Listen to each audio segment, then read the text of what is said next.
Hello friends, नमस्कार। स्वागत है आप सभी का APJ online classes YouTube channel पर। कक्षा 8वीं वार्षिक परीक्षा सत्र 2024-25 विषय विज्ञान का एक क्वेश्चन पेपर आ गया। जैसा कि आपको पता है, आज है 28 फरवरी और 28 फरवरी को आज आपके विज्ञान विषय का पेपर होना है। तो बहुत बच्चों का डिमांड था कि सर विज्ञान विषय का क्वेश्चन पेपर लेके आइए, तो यहाँ पे आपके फाइनली विज्ञान विषय का क्वेश्चन पेपर आ गया है। तो यहाँ पे मैं आपको पूरा क्वेश्चन विद सॉल्यूशन भी दिखाने वाला हूं, तो वीडियो को लास्ट तक देखिए और इस वीडियो को अपने दोस्तों के साथ अधिक से अधिक शेयर कीजिएगा। चलते हैं, इस वीडियो को शुरू करते। यहाँ पे आपका पूर्णांक जो रहेगा वो 60 नंबरों को रहेगा। आपकी जो परीक्षा अवधि रहेगी 2 घंटे 30 मिनट। प्रश्न क्रमांक 1 से 5 तक बहुविकल्पी प्रश्न दिए गए हैं और प्रत्येक प्रश्न के लिए 1 अंक निर्धारित है। ठीक है, यहाँ पे प्रश्न क्रमांक 1 है, निम्न में से खरीफ की फसल क्या है? तो आपको बताना है खरीफ की फसल जो होती है वो क्या है? धान है। अगर यहीं पे रबी की फसल पूछी होती तो रबी की फसल में ये होता गेहूं, मटर, चना, ये क्या है? सब रबी की फसल है। इसके बाद प्रश्न क्रमांक 2 है, मोमबत्ती की ज्वाला में सबसे गर्म भाग कौन सा होता है? तो आपको बताना है बाह्य क्षेत्र। इसके बाद यहाँ पे देखिए प्रश्न क्रमांक 3 है, पंचमढ़ी जैवमंडल आरक्षित क्षेत्र के प्राणिजात हैं। तो यहां पे आपको बताना है उपयुक्त सभी। ठीक है, इसके बाद प्रश्न क्रमांक 4 है, जरायुज जंतुओं के सही समूह को पहचानिए। यहाँ पे तो आपको बताना है गाय, कुत्ता, बिल्ली। इसके बाद बढ़ते हैं आगे, तो यहाँ पे आप देखेंगे प्रश्न क्रमांक 5 है, कागज के पुनः चक्रण से बचाव होगा। तो यहाँ पे जल का। इसके बाद बढ़ते हैं आगे, तो यहाँ पे देखिए वाहनों के लिए सबसे कम प्रदूषण ईंधन। तो यहाँ पे आपको लिखना है CNG। ठीक है, इसके बाद सबसे अच्छा अग्निशामक है, तो यहाँ पे आपको CO2 कार्बन डाइऑक्साइड। यहाँ पे इसके बाद द्विखंडन द्वारा जनन डैश डैश में होता है, तो आपको लिखना अमीबा। इसके बाद बूझों की लंबाई में एकाएक वृद्धि हो रही है, वह जीवन की डैश में है, किशोरावस्था में। यहाँ पे इसके बाद भूकंप की तीव्रता को डैश डैश पैमाने से मापा जाता है, तो आपको लिखना है रिक्टर स्केल। ठीक है, इस तरह से ये आपका कंप्लीट होता है। इसके बाद बढ़ते हैं आगे, तो ये देख सकते हैं ये रहा आपका लघु उत्तरीय प्रश्न। प्रश्न क्रमांक 11 से 16 तक लघु उत्तरीय प्रश्न दिया गया है। आप पढ़ लीजिए। यहाँ पे जीवाश्म ईंधन किसे कहते हैं? रेड डाटा पुस्तक।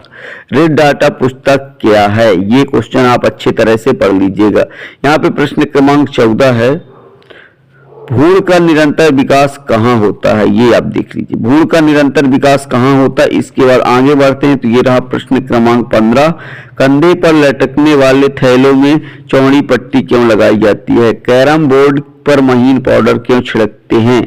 इसके बाद श्रव्य अश्रव्य ध्वनियों में अंतर घर्षण को प्रभावित करने वाले कारक कौन कौन से? पृथ्वी की संरचना का नामांकित चित्र बनाए थे। प्रश्न क्रमांक 20 है, परावर्तन के नियमों को लिखिए तथा इन्हें नामांकित चित्र द्वारा प्रदर्शित कीजिए। प्रश्न क्रमांक 21 से धक्के या खिंचाव के द्वारा वस्तु की गति अवस्था में परिवर्तन के दो उदाहरण, संतापन और विलुप्त स्पीशीज में अंतर लिखिए। प्रश्न क्रमांक 23 है, मिट्टी की उर्वरता बढ़ाने के लिए कौन कौन से तरीके उपयोग में लाए जाते हैं? यहाँ पे मानव नेत्र का नामांकित चित्र बनाइए। प्रश्न क्रमांक 25 से जरायुज जंतु या अंड प्रजत जंतुओं में अंतर उदाहरण सहित लिखिए। यहाँ पे देखिए तारित चालक किसे कहते हैं? यह भवन सुरक्षा किस प्रकार करता है? चलिए आइए मैं सभी का आपको उत्तर दिखा देता हूँ। यहाँ पे देखिए बहुविकल्पी प्रश्नों के उत्तर ये रहा। प्रश्न क्रमांक 1, 2, 3, 4 और 5 का उत्तर। इसके बाद आगे बढ़ते तो मैं फटाफट से आपको दिखाऊंगा रिक्त स्थानों की पूर्ति, पहला का, दूसरे का, तीसरे का, चौथा, पांचवा। ठीक है, इसके बाद आगे बढ़ते हैं, तो ये रहा प्रश्न क्रमांक 11 का उत्तर, ये देख लीजिए। इसके बाद ये है आपके प्रश्न क्रमांक 12 का उत्तर और यहाँ पे रेड डाटा पुस्तक 13 का उत्तर। इसके बाद ये भ्रूण का निरंतर विकास मादा के गर्भाशय में होता है, ये 14 नंबर का उत्तर और ये है 15 का उत्तर।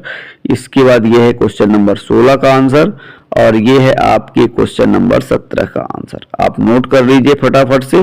इसके बाद बढ़ते हैं आगे, तो ये रहा आगे और ये रहा क्वेश्चन नंबर 18 का आंसर, घर्षण को प्रभावित करने वाले कारक ये रहे। इसके बाद बढ़ते हैं आगे, तो आपका आता है क्वेश्चन नंबर 19, पृथ्वी की संरचना का नामांकित चित्र, इसका भूपर्वतीय मंथल और गर्भ। इसके बाद ये इस तरह से ये भी आपका कंप्लीट होता है। इसके बाद बढ़ते हैं आगे, तो यहाँ पे देखिए परावर्तन के नियम एवं नामांकित चित्र। परावर्तन का नियम आपको याद ही रखना है। आपतन कोण का मान परावर्तन कोण के बराबर होता है। आपतित किरण, परावर्तित किरण और विलंब सदैव एक ही तल पर स्थित होते। आपको चित्र इस तरह से बनाना है, ये रहा, ये ठीक है, ये आपतित किरण, अपवर्तित किरण और ये है अभिलंब, ठीक है। इस तरह से आपको चित्र बना देना है।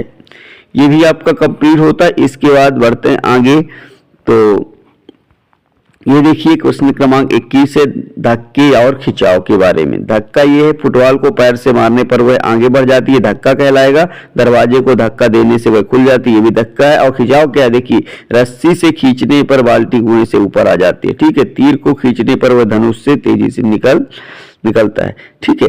इसके बाद बढ़ते हैं आगे, तो यहाँ पे संकटापन और विलुप्त जातियों में अंतर, ये रहा। आप इसका स्क्रीनशॉट या वीडियो को रोक के लिख लीजिए।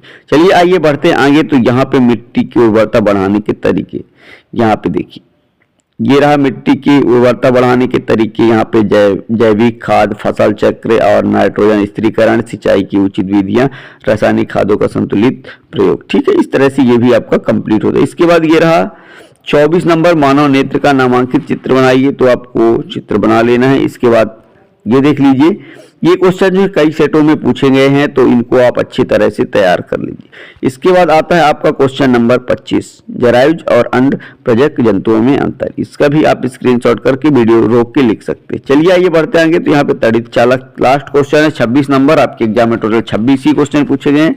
यहाँ पे तड़ित चालक के बारे में लिखना है। भवन सुरक्षा ये आप लिख दीजिए।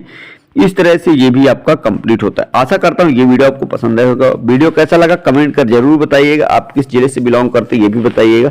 और आपको इस चैनल के माध्यम से कक्षा 9वीं गणित की बेहतर तैयारी कराई जाएगी, तो आप अधिक से अधिक स्टूडेंट को आप जोड़िए। Thank you, best of luck.